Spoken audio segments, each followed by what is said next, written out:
The morning of March 4th, 1944, began with weather briefings in cold English air and the particular silence that settles over a bomber group when the target board is uncovered and the men read the name.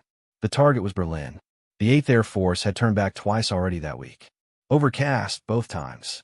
This morning the weather held, and 290 bombers lifted from fields across East Anglia, climbing through winter gray, bound for the German capital at the outer edge of what American air power had ever reached. With them, flanking them, and ranging ahead of the formation, were the escorts. The men in those escort cockpits were Americans in their early 20s, flying an aircraft most of them had logged fewer than 50 hours on. What they were flying was a P-51 Mustang, powered by a Packard-built Merlin engine, trim and fast, and carrying fuel enough for a round trip to Berlin with room left to fight. The Luftwaffe pilots who climbed to intercept the bomber stream that day had fought American fighters for 2 years. They had learned their range, their habits, the altitudes they preferred, and above all the fact that the escorts always turned back before the German frontier and left the bombers to fly the last hours alone. On March 4th, the escorts did not turn back. If this story is pulling you in, take a second to hit the like button and subscribe, and drop a comment telling me where in the world you're watching from. It means a great deal to know who's listening. To understand what that morning cost the Luftwaffe, and what the men who flew against the Mustangs said about it in the months and years that followed, go back to the autumn before. October 14th, 1943. The 2nd Schweinfurt mission. 291B. 17 flying fortresses lifted from English bases to bomb the ball-bearing factories at Schweinfurt, 230 miles inside southern Germany. The Republic P-47 Thunderbolts providing escort carried auxiliary drop tanks that extended their range, but the Thunderbolt burned fuel hard under combat power, and those tanks were empty before the formation reached the German border. Beyond that line the fighters turned west for home. The Bf-109s and Fw-190s of the Jagdgeschwader defending the Reich had open access to the bomber stream for the full run to the target and the entire route back. 60 B-17s did not return out of 291 dispatched. More than 600 American airmen were killed, captured, or listed missing. The 8th Air Force suspended deep penetration raids into Germany for 5 weeks. The 8th Air Force's intelligence staff understood the problem precisely. The daylight precision bombing campaign required bombers to fly straight and level through the target area for the duration of each bomb run, exposing the formation to any interceptor that could reach its altitude and close to firing range.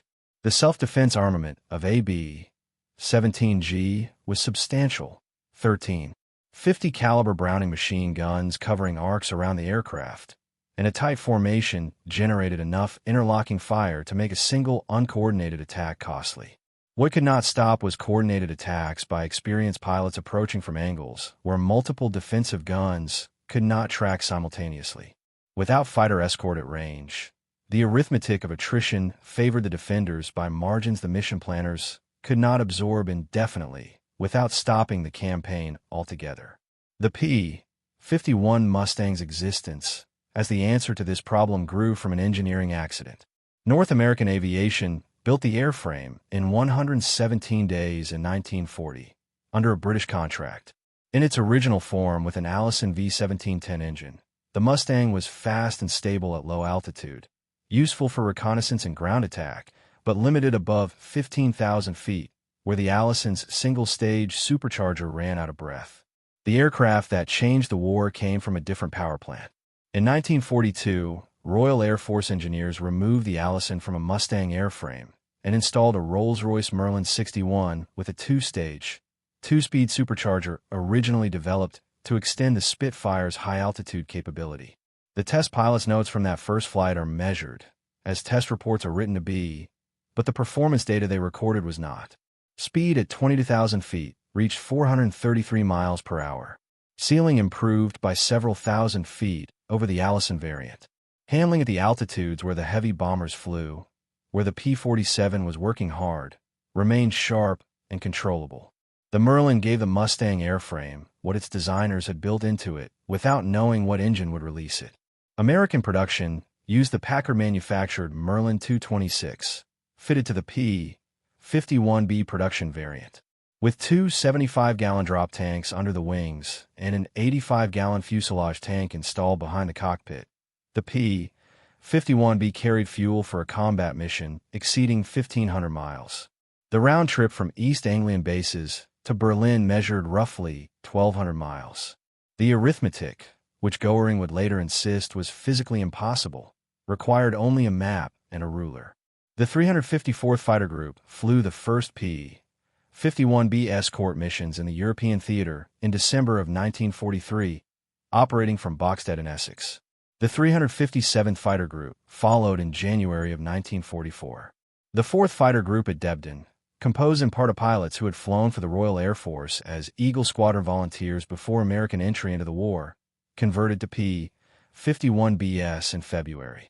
Their commander, Colonel Don Blakesley, had 60 missions in P-47s behind him, and the particular impatience of a man who understood that weeks spent waiting for pilots to accumulate standard checkout hours were weeks the German fighter force was spending on recovery and reorganization. He pushed the conversion hard. His standing order to his pilots was that they would learn the aircraft on the way to the target. General James Doolittle, who assumed command of the 8th Air Force in January of 1944, changed the operational orders governing escort fighters. Previously, escort pilots were tied to the bombers. Close cover. They held position on the formation's flanks. They did not leave it.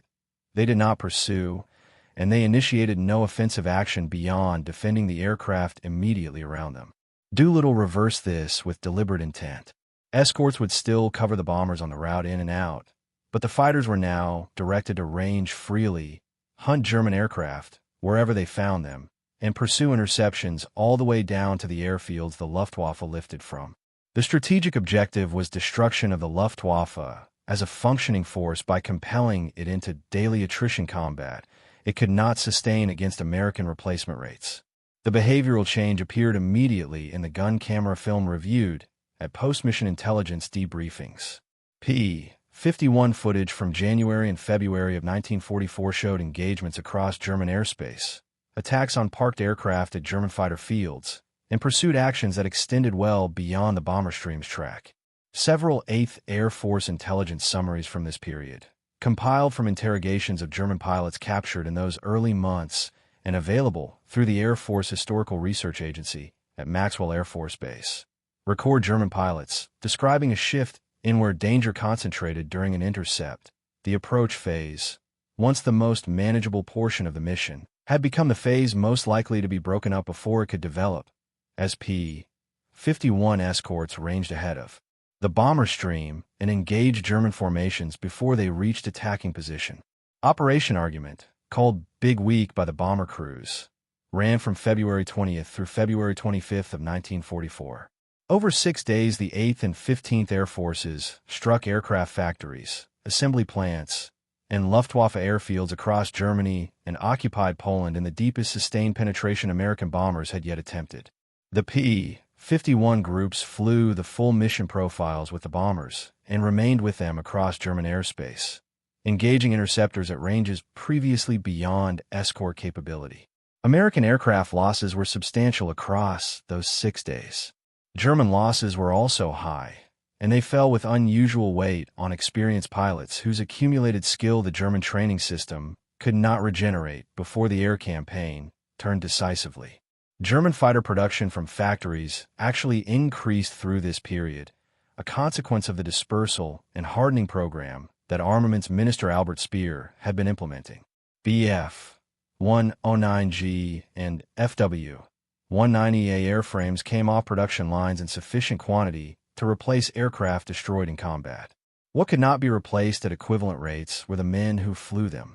The Jagdfliegerschule had been compressing training syllabi since 1942 to meet frontline replacement demand. By early 1944, a German fighter pilot arriving at a unit in the West had fewer flying hours behind him than his equivalent from 2 years earlier, and he was arriving in an environment that had grown more demanding in every phase of the intercept sequence. The Luftwaffe's record of this period exists in several forms. Combat reports from Jagdgeschwader units passed through the German military record system, portions of which survived the war, an Allied collection of capture documents.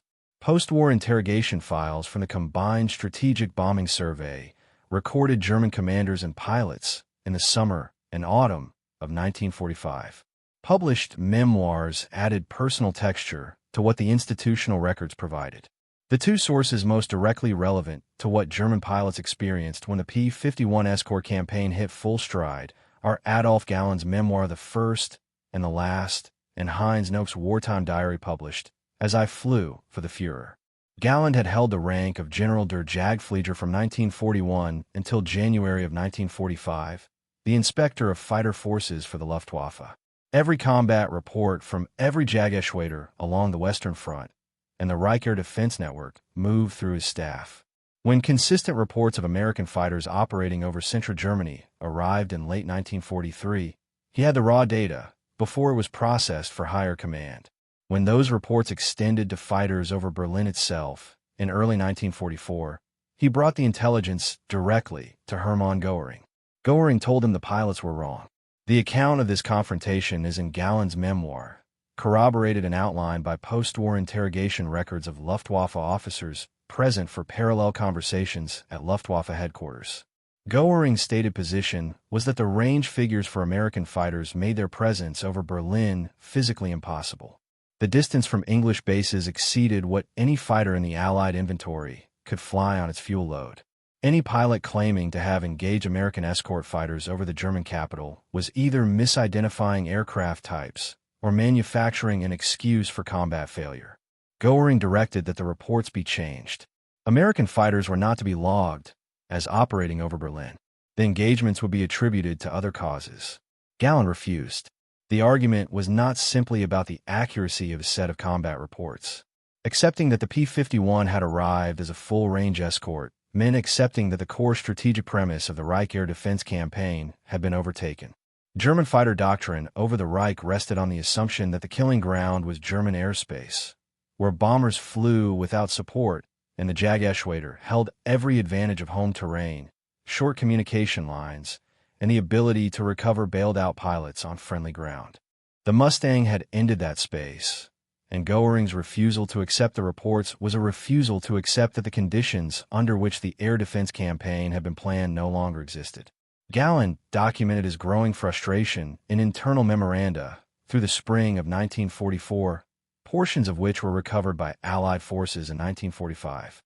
The documents describe a command system that had grown structurally incapable of incorporating bad news, in which the gap between what the pilots on the Western Front reported and what reached the upper levels of Luftwaffe command had become wide enough to prevent accurate strategic response. The confrontation between Galland and Goering over the Mustang reports was one episode in a conflict that would not reach its formal crisis for another year. If this is the kind of history you want more of, subscribe and turn on notifications. There's far more in the record still to cover. Your support is what keeps these stories coming. What the pilots themselves recorded, in diaries kept during the fighting and in interrogation sessions conducted after the surrender, was a sequential erosion of the tactical assumptions on which their methods had been built. Heinz Knoke had been flying against American bombers since the early heavy raids over northwest Germany in 1942.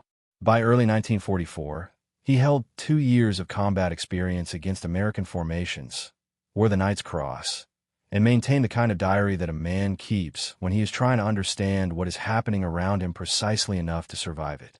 He flew Bf-109s with 2 Gruppe of Jagdgeschwader 11 from northern German bases when the P-51B groups became fully operational in the 8th Air Force's escort rotation.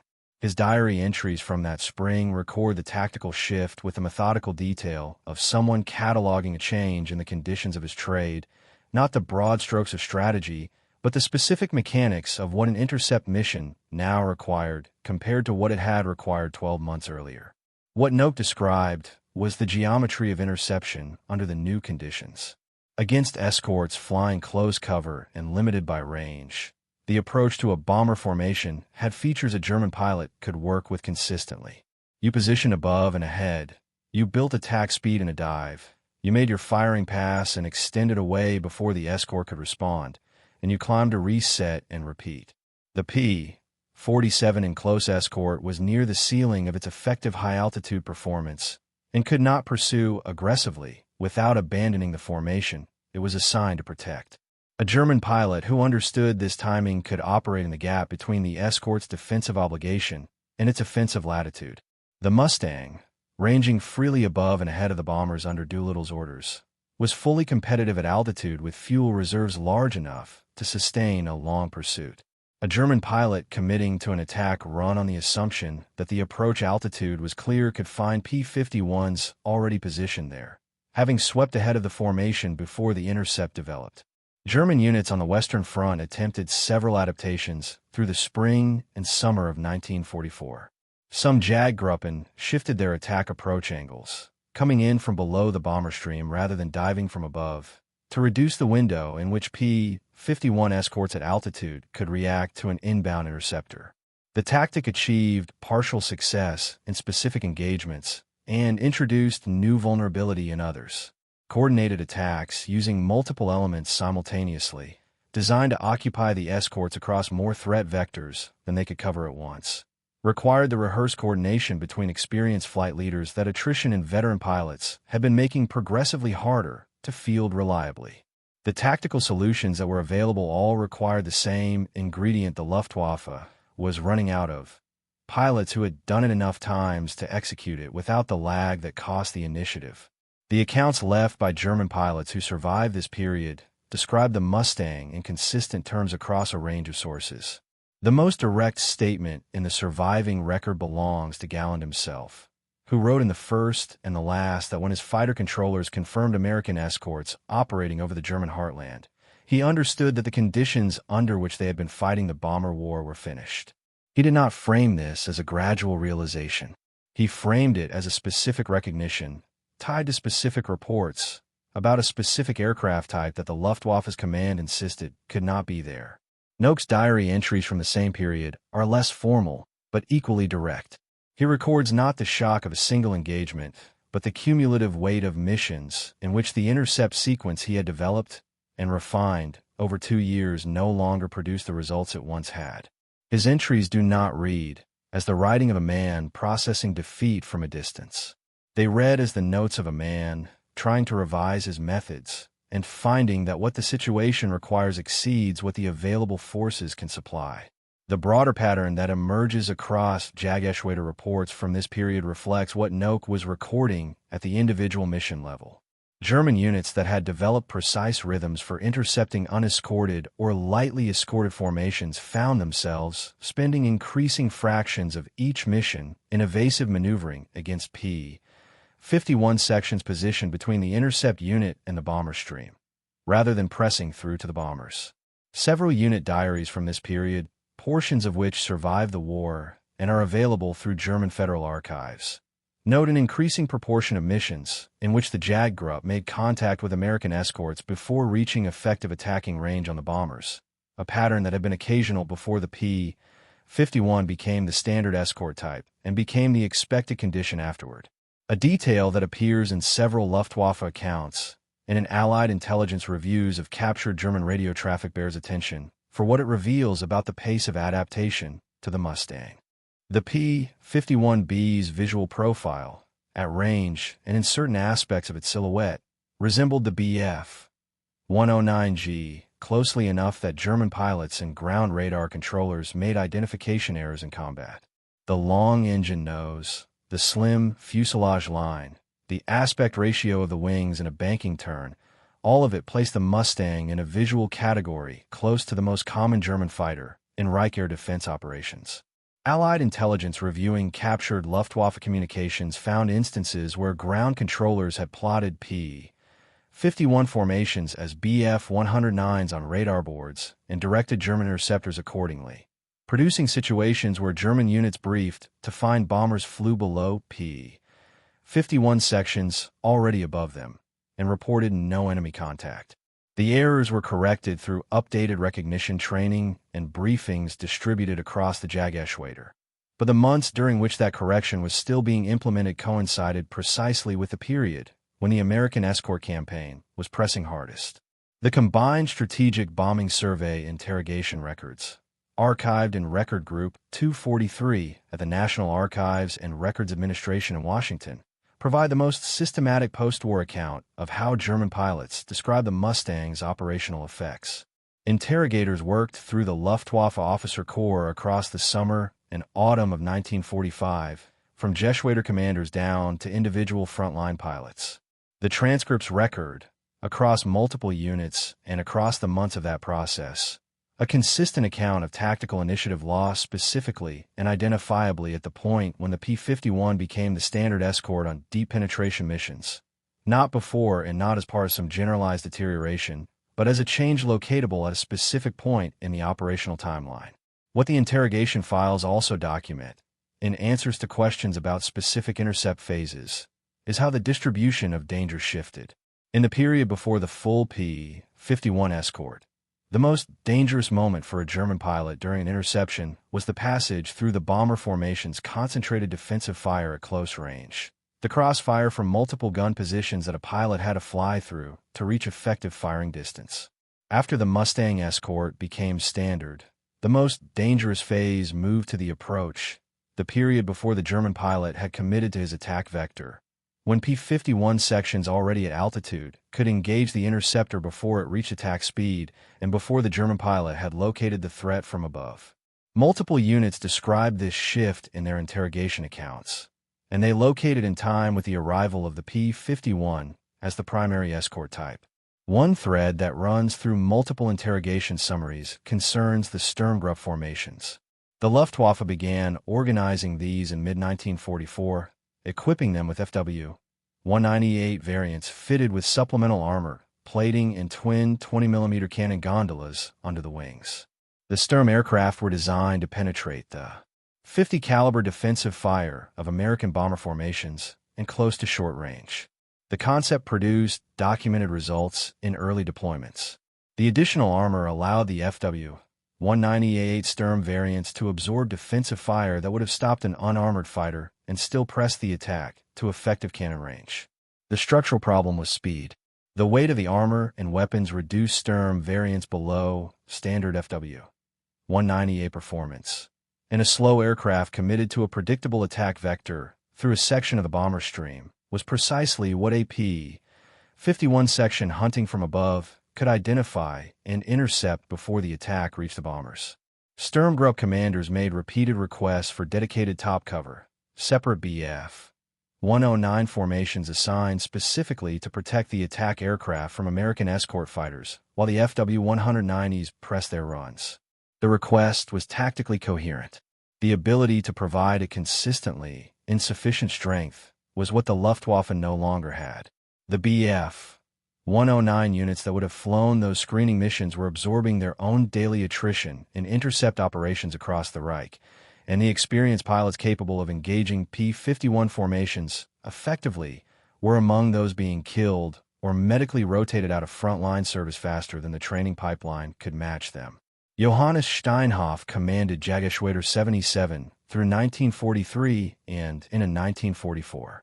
He later became one of the central figures in the confrontation known as the Mutiny of the Aces, when Galland and a group of senior Jagdflieger officers presented a formal memorandum to Luftwaffe High Command in January of 1945, cataloging strategic failures and demanding structural change. What that document described, in the formal language of a military complaint, was the same situation Knoke had been recording in his diary and Galland had been reporting upward to Goering for a year. An air defense campaign being conducted with doctrines that the conditions of 1944 had made inadequate, by a command structure that had stopped processing evidence that those conditions had changed.